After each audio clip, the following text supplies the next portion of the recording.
पनीर का चोर। एक गांव में एक मोटा आदमी रहता था। उसे सब लड्डू लड्डू लड्डू कहकर चिढ़ाते थे। ये सुनकर उसे बहुत गुस्सा आता था। उसे पनीर के बने पकवान बहुत पसंद था। उसके बिना वो खाना नहीं खाता था। एक दिन उसकी माँ, बेटा, तुम्हारे 3 वक्त भोजन में पनीर पकाने के लिए तुम्हारे पिताजी धनवान नहीं है। आज खाने में पनीर नहीं है। तुम आज बगैर पनीर के ही काम चलाओ। उसे गुस्सा आया और वो प्लेट फेंक दिया। वो पनीर के लिए कुछ भी करता था। पनीर की सुगंध को सूंघते हुए वो गली गली घूमता था। किस घर में सुगंध आई वो पहचानता था। उसके बाद धीरे से उस घर के रसोई में जाकर सारा पनीर की सब्जी खा जाता था।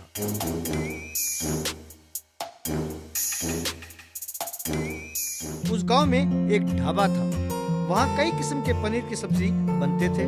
माना जाता था कि वे बहुत स्वादिष्ट होते थे। एक दिन लड्डू ढाबे के सामने से गुजर रहा था। ढाबा को देखते हुए, आज गांव में किसी के भी घर में पनीर नहीं पकाया है। इस ढाबे में पनीर खाऊंगा तो मजा आ जाएगा, पर क्या करूं, मेरे पास तो पैसा है ही नहीं। ऐसा सोच ही रहा था कि एक आदमी आया और, साहब बहुत भूख लगी है, पैसे हो तो दे दीजिए। क्यों रे, मैं क्या तुम्हें एटीएम काउंटर दिखता हूँ? मैं ही पैसे के लिए रो रहा हूँ, ऊपर से तुम परेशान कर रहे हो। जाओ यहाँ से। वो जाने लगा तो लड्डू को एक उपाय सूझी। लड्डू, अरे अरे रुको, यहाँ आओ, तुम्हें पेट भर खाना है, यही ना? अगर तुम वैसा करो जैसा मैं कहता हूँ तो दोनों पेट भर खा सकते हैं। वैसे तुम्हारा नाम क्या है? वो, आप भगवान बनकर आए हैं, मेरा नाम पिंटू है, बोलिए क्या करना होगा? तब लड्डू अपना बटुआ दिखाते हुए, जहाँ तक मैं जानता हूँ इसमें कभी 1 रुपया भी नहीं मिला। अपना प्लान ये है कि हम दोनों उस ढाबे में जाएंगे, अनजानों की तरह आमने सामने बैठेंगे। तुम्हें जो पसंद है तुम खाओ, मुझे जो पसंद है मैं खाऊंगा। बाद में वेटर को बिल लाने के लिए कहेंगे। बिल भरने के ढोंग करते हुए मैं बटुए को टेबल पर रखूंगा। तब तुम खटक से वो बटुआ लेकर भाग जाना। मैं चोर चोर बटुआ ले गया कहकर चिल्लाऊंगा तो मुझे ये सोचकर छोड़ देंगे कि बेचारे का बटुआ चोरी हो गया है। ये तरकीब कैसा है? साहब, आपको यहाँ नहीं अमेरिका में पैदा होना चाहिए था, अब तक प्रेसिडेंट हो गए होते। इस तरकीब से हम हर रोज एक नए होटल में खा सकते हैं। अब देर किस बात की, चलिए खाते हैं, बहुत भूख लगी है। यूं दोनों ढाबे के पास आए, आमने सामने बैठे। वेटर उनके पास आया। लड्डू, तुम ही वेटर हो, मालिक नहीं है? चलो ठीक है, मेरे लिए पनीर बिरयानी, पालक पनीर, पनीर 65, पनीर पकोड़े, तुम्हारे ढाबे में पनीर के जितने आइटम्स हैं सब ले आओ, जाओ। मेरे लिए chicken biryani, mutton biryani, chicken 65, non veg के जितने आइटम हैं सब ले आओ।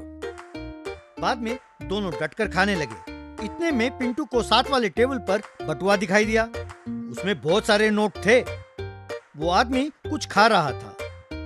पिंटू ने सोचा, बटुआ चुरा कर भागने से अच्छा ये रुपए से भरा हुआ बटुआ चुराना है। उस लड्डू के बटुए में कुछ भी तो नहीं है, पकड़ा गया तो बहुत मार पड़ेगी, वो रिस्क ये बटुआ मार कर लेता हूँ। ऐसा उसने सोचा। वेटर, अरे वेटर, बिल लेकर आओ। पिंटू से, क्या सोच रहे हो? जो कहा है याद है ना? बटुआ निकाल कर टेबल पर रखता हूँ, तुम उसे लेकर भाग जाओ। वेटर ने लड्डू को बिल दिया। लड्डू ने बटुआ निकालकर टेबल पर रखा। पिंटू ने तुरंत उठकर पास वाले टेबल के बटुआ को लेकर भाग गया। यह देख लड्डू चौंक गया।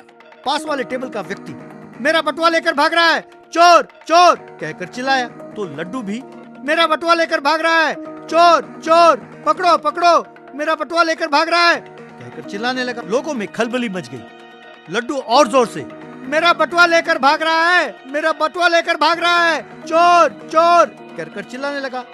तब बटुए का मालिक लड्डू के गिरेबान को पकड़ा। तू कौन है? वो मेरा पर्स लेकर भाग रहा है और तुम अपना पर्स क्यों कह रहे हो?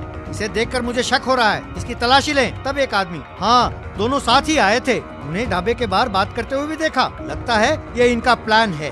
तभी दूसरे ने लड्डू की जेब से बटुआ निकाल कर देखा और ये खाली है, चुपचाप बताओ तुम कौन हो? ये क्या सब मेरे पीछे पड़े हैं? उसे मेरा बटुआ ले जाने के लिए कहा था तो इनका बटुआ ले गया, उसकी गलती के बारे में नहीं कहेंगे? वो देखो वो वहीं खड़ा है। बस जैसे ही लोग उस ओर मुड़े तो लड्डू वहाँ से भाग गया। यूं तेजी से दौड़कर वहाँ से चला गया। गलत रास्ते पर चलोगे तो अंजाम भी गलत ही होता है, सही कहा ना? पुलिस जोगाराव नाम का एक आदमी रहता था। वो अपने ऑटो में गैस सिलेंडर चढ़ाकर घर घर घूम के डिलीवरी किया करता था।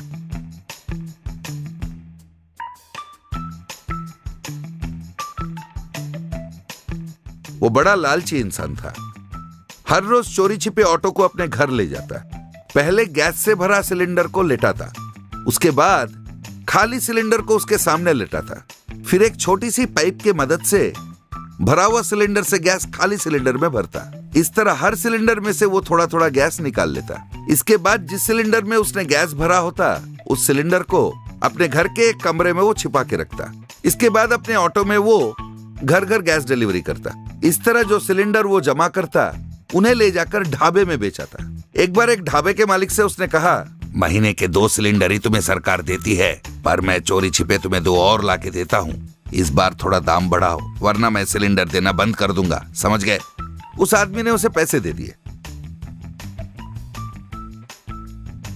एक दिन एक औरत ने कहा, ये क्या जोगाराव, पहले एक गैस सिलेंडर 1 महीना चलता था, आजकल तो 20 दिन भी नहीं चलता है। तुम जो सिलेंडर दे रहे हो उसमें गैस कम आ रहा है, देख लेना। जोगाराव बोला, अब क्या बोल रहे हो माई? आपके घर में गैस 2 महीना चलता है या 1 महीना, मुझे कैसे पता चलेगा? आप गैस ज्यादा इस्तेमाल कर रहे हो और मुझ पर इल्जाम ठोक रहे हो।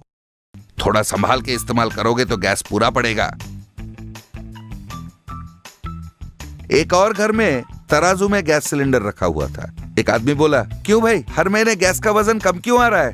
हम क्या नहीं जानते कि सिलेंडर पर उसका वजन लिखा रहता है? पर जब सिलेंडर में तोल के देखता हूँ उसका वजन कम आता है। आओ खुद ही देख लो, 1 किलो कम है इसका वजन। उसने सिलेंडर दिखाया। जोगाराम बोला, गलती से आ गया होगा साहब।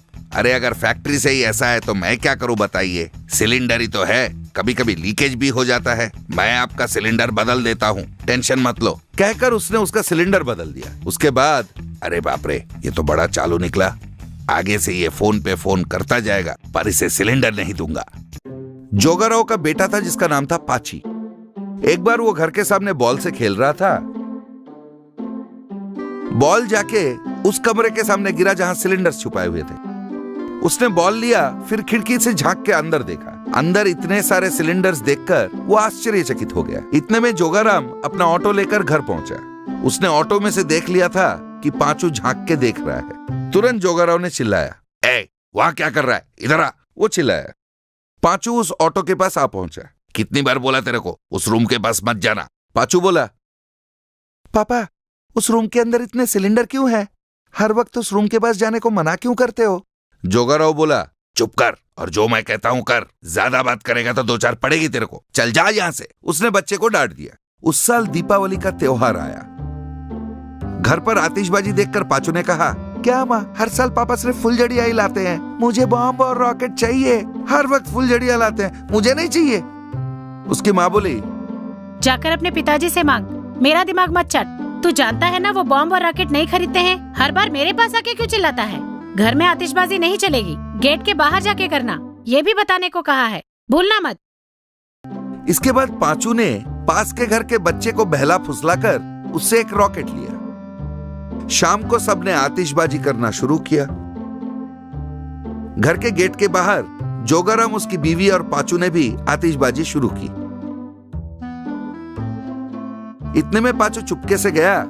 एक शीशी लाकर उसने उसमें रॉकेट रख दिया। ये देखकर जोगाराम घबरा के पूछा, ए, तुझे वो रॉकेट कहां से मिला? मैंने तुझे रॉकेट चलाने को मना किया था ना। रुक रुक।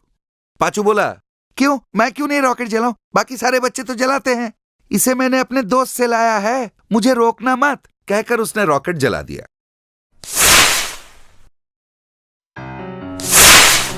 वो ऊपर जा रहा था, अचानक से उसका दिशा बदला और सीधा खिड़की के रास्ते वो उस कमरे के अंदर गिरा जहां सिलेंडर्स रखे हुए थे। बस सारे सिलेंडर एक के बाद एक फटने लगे और उसी आग में जोगाराव का पूरा घर जल के राख हो गया।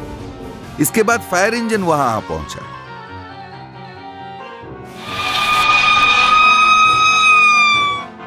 फिर फायर इंजन वालों ने पानी से आग बुझाया। ऑफिसर पूछा, इतने सिलेंडर तुम्हारे पास कैसे आए? इतना घना इलाके में इतने सिलेंडर रखना गैर कानूनी है, तुम्हें पता नहीं है? मैं अभी पुलिस बुलाता हूं। कहकर उसने पुलिस को फोन कर दिया। इसके बाद पुलिस आए और जोगाराव को अरेस्ट करके वहां से ले गए। जेल के पास आकर पांचू ने कहा, मुझे माफ कर दो पापा, ये सब मेरे वजह से हुआ है। जोगाराम बोला, अरे नहीं रे, ये सब मेरे वजह से हुआ है। लालच बढ़ गया और गलती कर बैठा। उस दुर्घटना में हमें या पास वाले को कुछ हो जाता, सोचते ही मुझे डर लग रहा है। आगे से ऐसे कुकर्म मैं नहीं करूंगा। जेल से रिहा होने के बाद जोगाराव सच्चाई और धर्म के रास्ते जीने लगा।